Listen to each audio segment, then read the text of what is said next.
Docteur Nicolas Kijito Eri, bonjour. Bonjour mon frère. Vous êtes pasteur responsable du temple de l'Amen. Pourquoi temple en lieu place du tabernacle? On n'est pas obligé d'être classique, de rester traditionnel. Et donc les révolutions sont toujours au rendez-vous à chaque jonction. J'ai jeté mon dévolu sur l'appellation temple de l'Amen en hommage à la deuxième Bible de Dieu qui se trouve être la pyramide de Enoch, que l'histoire nous dit être la pyramide de Khéops.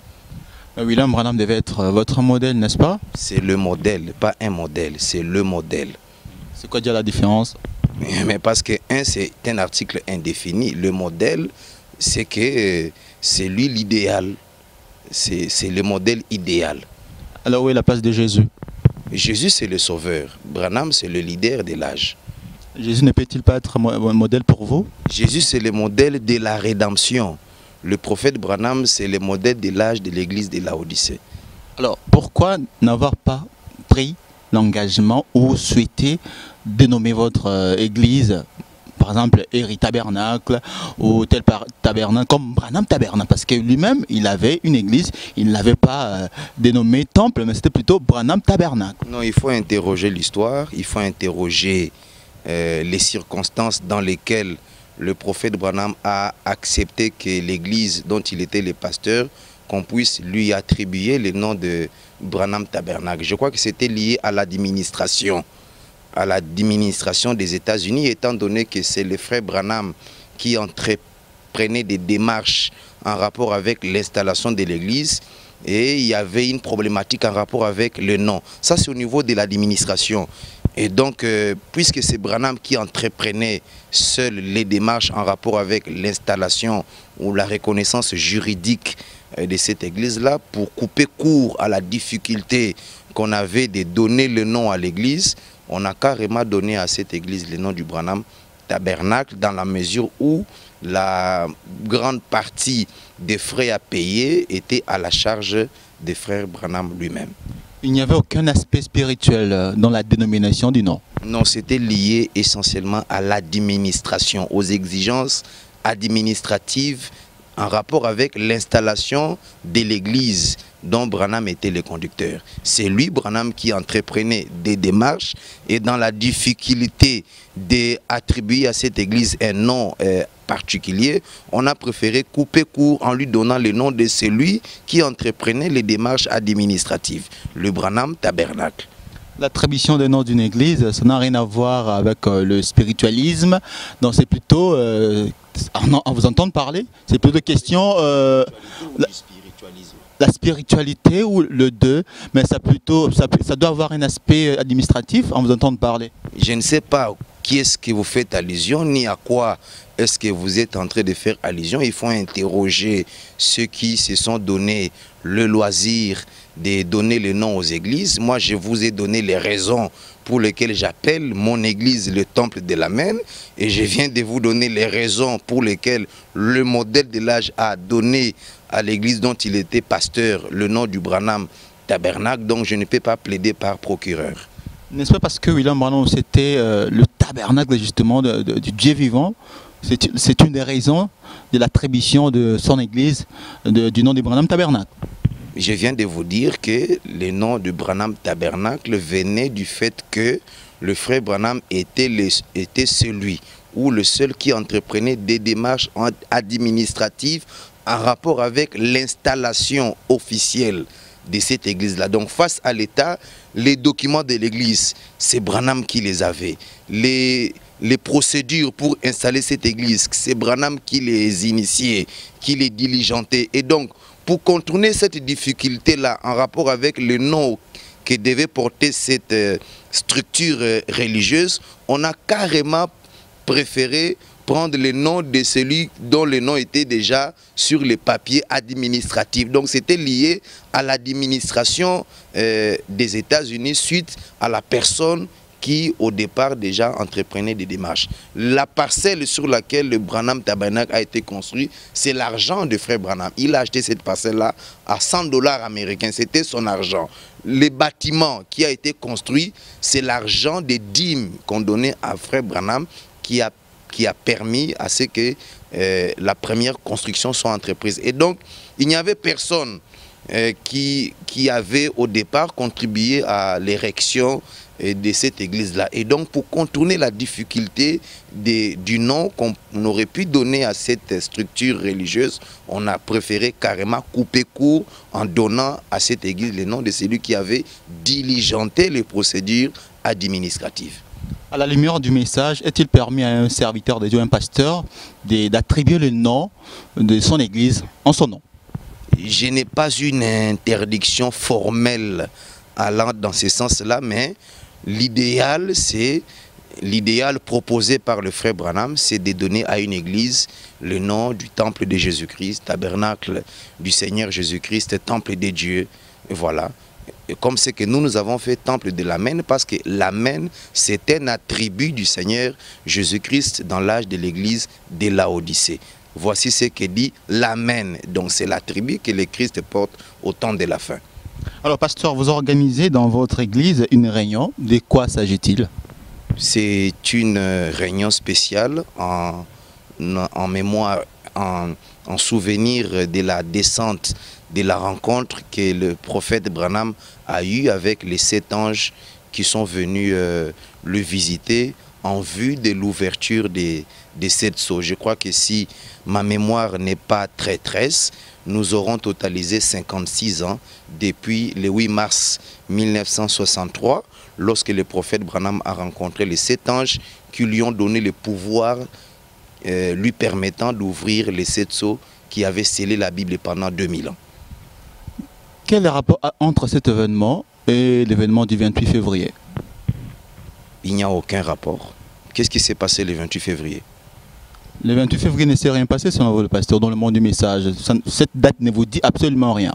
La seule chose que cette date me rappelle, c'est la confusion qui a caractérisé les croyants du message du frère Branham. Ils ont cru que le 28 février, le prophète Branham aurait rencontré les anges de Dieu. Mais 50 ans après, il y a lieu de corriger cette erreur-là. Le prophète Branham a rencontré les 7 anges qui lui ont donné le pouvoir d'ouvrir les mystères de la Bible. C'était le 8 mars 1963 à 8 h du matin. Vous l'avez dit sur base de vos propres connaissances ou sur base des citations, des Écritures? Je l'ai dit sur base des connaissances puisées dans les Écritures. Je l'ai dit sur base de la connaissance dont je dispose, qui a pour source les Saintes Écritures, les messages du temps de la fin. Vous avez quelques citations rapidement par rapport à cette date? Parce que vous dites que le 28 février ne représente absolument rien pour vous. Les citations, je les ai. Demain, nous avons une réunion spéciale à ce sujet. Je ne voudrais pas anticiper sur des éléments fondamentaux que j'aurai à fournir à l'Église et aux invités qui viendront demain répondre à cette invitation. Venez et vous aurez des éléments scripturaires dont vous avez besoin anticipativement. N'anticipons rien. L'adresse de l'Église? L'adresse de l'Église, c'est l'avenue Kapungu, numéro 49. Arrêt trafic de l'université de Kinshasa. Vous descendrez sur la pente qui conduit vers le monastère et vous allez rencontrer la pancarte où il est mentionné Temple de l'Amen, message du temps de la fin, avenue Kapungu numéro 49, demain vendredi à 17 h juste. Au cas contraire, ils peuvent carrément vous contacter. Oui, mon numéro est toujours permanent, ouvert en permanence, c'est le 081 190 32 50. Je n'échange pas de numéros. Alors, par rapport à votre réunion spéciale que vous organisez ici dans le temple Amen, vous parlerez de l'émancipation de l'Église, épouse de Christ, c'est les sujets. Et par rapport au thème, donc c'est l'avenir de l'intelligence. Est-ce que vous pouvez un peu nous expliciter les sujets, mais aussi les thèmes? Normalement, je n'aurais pas voulu anticiper en développant ces sujets un jour avant la réunion spéciale, mais brièvement, vous devriez noter que le message de frère Branham, ainsi que je l'ai toujours soutenu dans mes enseignements, le message qui a été prêché par le frère Branham, résumé dans la révélation de 7 sceaux, constitue le niveau le plus élevé de l'intelligence. Le message de frère Branham, c'est le niveau le plus élevé de la sagesse. C'est l'intelligence par excellence. Et donc, c'est demain que je démontrerai en quoi est-ce que l'intelligence est un facteur fondamental dans les enseignements qui ont été apportés par le prophète Branham. L'émancipation de l'épouse de Jésus-Christ résume même le but, l'objectif pour lequel le message de Frère Branham a été envoyé sur cette terre des hommes. Le message de Frère Branham a été envoyé pour une émancipation de l'Église. Pasteur, généralement dans les églises du message, on voit écrit sur haut, tenez-vous tranquille et sachez que je suis Dieu. Mais chez vous, s'il y a une particularité, nous l'avons remarqué, vous avez écrit, et s'il y a une autre génération, elle nous dépassera. Pourquoi cette différence et pourquoi vous faites mention à la génération? Évidemment, la génération, c'est la philosophie de notre bataille chrétienne. Évidemment, parce que nous avons connu des ennuis à cause de ce que nous défendons. Je crois que cela est parti des événements de 2012, au sujet desquels j'avais élaboré 2 ouvrages intitulés Le dernier tournant du dernier siècle. Ces 2 livres m'ont coûté l'excommunication de l'Assemblée chrétienne de Régini à l'époque, qui était une excommunication qui avait été orchestrée par les collaborateurs du pasteur Barouti, qui avaient du mal à comprendre la thèse en rapport avec les générations à l'époque. Lui-même, il n'était pas à la base de cette excommunication. Lui qui? Le pasteur Barouti. Non, il était aux États-Unis d'Amérique. Ce sont ses collaborateurs qui avaient du mal à digérer l'enseignement sur les générations. Parce que lui, tout dernièrement, et c'est la vérité sur la génération, c'est sur la vérité autour de la génération qui constitue actuellement son cheval de bataille dans les différents enseignements qu'il dispense chaque jour qui passe. Parce que nous suivons les enseignements du pasteur Barouti à la télévision.